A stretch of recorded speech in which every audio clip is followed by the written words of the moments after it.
Orang boleh penakut, pengecut dalam kejelekan. Takut Pak saya bohong itu bagus. Saya pengecut Pak kalau disuruh pacaran itu Pak misalnya, tidak apa-apa. Tapi kalau dalam kebenaran harus berani.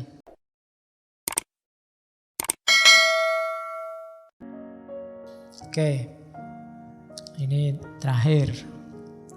Nah, ini sekarang terakhir ngasih tips mungkin untuk kita, untuk menemukan hikmah. Pokok-pokok akhlak bagi pencari hikmah menurut Ibnu Miskawai. Sekarang dicek jiwa kita, ada kualifikasi ini enggak? Kalau ada, kita sudah filosof. Ya, karena kita sudah punya hikmah.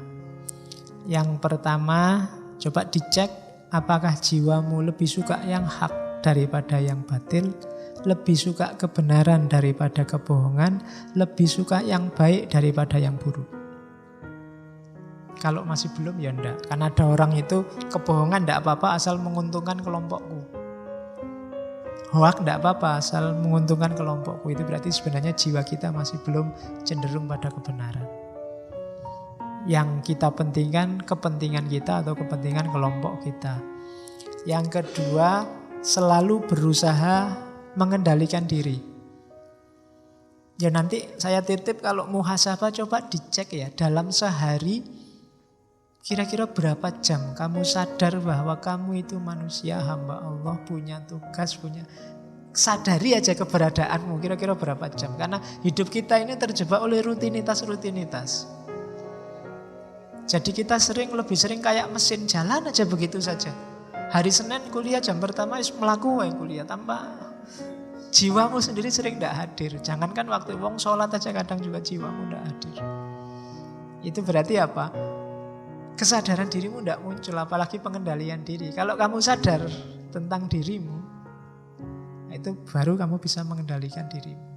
Yang nomor dua, kita berusaha mengendalikan diri. Syarat pertama berarti ya sadari diri dulu. Sering-sering kalau lagi ngapa-ngapain coba dicek. Oh iya ya, sekarang aku ada di sini ngasih ngaji, tadi di kampus. Aku ini sekarang posisinya sebagai yang ngasih wawasan, tapi apa ya pantas aku kayak gitu kan kesadaran bahwa aku sekarang ada di sini. Kamu ngaji di situ mungkin ya sambil melayang kemana-mana pikiranmu. Tapi coba hadirkan dirimu. Menghadirkan diri sendiri itu tidak gampang juga. Tiap hari harus latihan. Nikmati hidupmu itu tidak panjang. Tidak ada hadisnya Nabi, nggak ada orang hidup setelah ini 100 tahun setelah ini masih hidup juga. Berarti pendek hidup kita.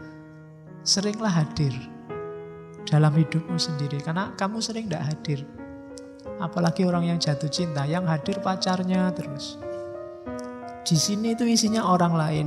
Mungkin dosen pembimbingnya, mungkin ya kan, tukang warung, mungkin pokoknya nggak pernah dirinya sendiri hadir dalam pikirannya. Ayo dihadirkan diri kita. Eman-eman kita membunuh diri kita sendiri, menyingkirkan diri kita sendiri dan menghadirkan banyak orang lain di kepala kita. Nikmatilah hidupmu, hadirkan dirimu, baru bisa mengendalikan diri. Yang ketiga, berpegang teguh pada syariat. Jadi keyakinan agamamu, yakinilah sekuat mungkin, jalankan. Ini hubungannya sama kebahagiaan. Mana yang kamu anggap benar, jalankan itu. Fastabiqul khairat katanya Allah. Tidak usah kakean debat. Keyakinanmu akan kebenaran, jalankan. Pegang teguh itu. Terus menepati janji. Terus jangan mudah percaya pada orang lain. Karena sering orang terus jadi menyesal karena percayanya pada orang lain. Karena manusia itu berubah. Mungkin bukan salah orang yang kamu percaya, tapi salah dirimu sendiri terlalu percaya. Itu sumber. Pencari hikmah itu selalu kritis, teliti. Suka pada keindahan. Sebenarnya ini otomatis alami. Orang waras pasti suka yang indah-indah. Ya, kecuali kamu agak aneh. Tapi secara normal orang, meskipun definisi keindahan itu relatif, tapi orang pasti lebih suka yang indah. Meskipun indahnya subjektif, tapi senangilah keindahan. Kemudian latihan menyetabilkan jiwa apapun yang terjadi. Tidak gampang terpengaruh. Sukses, gagal, dan yang sejenis itu tetap kukuh jiwamu dalam akhlak. Terus latihan tidak mudah mengungkapkan sesuatu sebelum dipikir. Sebelum tahu kebenarannya yang sejati, jangan ngomong apapun, jangan menyebarkan apapun. Hari ini kan sering begitu. Pastikan dulu bahwa yang kamu sebarkan itu, yang kamu omongkan itu memang benar sesuai keyakinanmu. Bahwa ya kita bisa salah, tapi latihlah dirimu untuk tidak mengungkapkan sesuatu yang kamu sendiri juga tidak yakin benar. Atau kamu sudah tahu bahwa itu tidak benar. Biasanya karena alasan kepentingan-kepentingan sesaat. Berani dalam kebenaran itu pasti. Orang boleh penakut, pengecut dalam kejelekan. Takut Pak saya bohong itu bagus. Saya pengecut Pak kalau disuruh pacaran itu Pak misalnya. Tidak apa-apa. Tapi kalau dalam kebenaran harus berani. Terus mengisi sisa umur untuk hal-hal yang penting. Ini juga kamu introspeksi lah. Dalam 24 jam hidupmu kira-kira berapa jam yang serius dan penting. Berapa jam yang iseng. Berapa jam yang tidak ada gunanya sama sekali. Bisa dimulai dari hal paling kecil, HP-mu coba. Postinganmu hari ini atau yang dikirim temanmu hari ini coba dibaca. Berapa hal yang gawat darurat, berapa hal yang penting luar biasa, berapa hal yang kamu tidak baca juga tidak masalah, berapa hal yang mending dia tidak usah ngirim daripada kamu nambah sumpek, berapa hal yang... Loh, itu klasifikasi latihan. Biar hidupmu lebih bernilai. Karena semakin orang melakukan hal yang tidak penting, semakin hidupnya tidak bernilai. Oke, terus melaksanakan yang seharusnya. Tanpa ketakutan mati, takut miskin, takut masa depan, dan seterusnya. Tidak usah menanggapi kata-kata orang jahat yang dengki. Waktumu habis. Karena orang dengki itu, kamu jawab kayak apapun, dia akan nyari jelekmu. Tidak usah dijawab, kamu ambil pelajaran aja kayak tadi. Alhamdulillah, terima kasih kamu membuka jelekku, biar aja. Tidak usah dibalas. Kalau dibalas levelmu sama kayak dia. Terus selalu menjaga, itu bukan menjadi, selalu menjaga stabilitas kondisimu, kaya, miskin, terhormat, terhina, tidak masalah.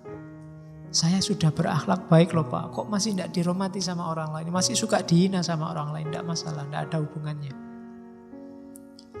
Terus ingat sakit ketika sehat, ingat sedih ketika senang, ingat tulus ketika marah. Jadi ketika sehat ingatlah sakit, maka kita hati-hati. Ketika senang ingatlah sedih, kita tidak berlebihan. Dan ingatlah tulus ketika marah. Orang marah itu berarti ada sesuatu yang dia inginkan tidak terwujud. Orang yang begini biasanya tidak tulus. Ada pamrihnya. Maka ingatlah ketulusan. Oh ya, saya kan harus tulus. Apapun orang tulus itu apapun hasilnya nggak masalah. Dia tidak akan mengungkit, tidak akan menggugat. Dan yang terakhir, kuat keinginan dan optimis sepenuhnya kepada Allah. Percaya. Jadi tidak usah bergantung pada apapun. Percayalah sepenuhnya pada Allah. Tidak usah nunggu balasan yang baik dari orang lain. Tidak usah nunggu dibaiki orang lain, gak usah nunggu orang lain berbuat baik padamu. Kamu saja berbuat baik dan percayalah kalau Allah nyuruh itu, nyuruh pada kebaikan, pasti hasilnya juga baik.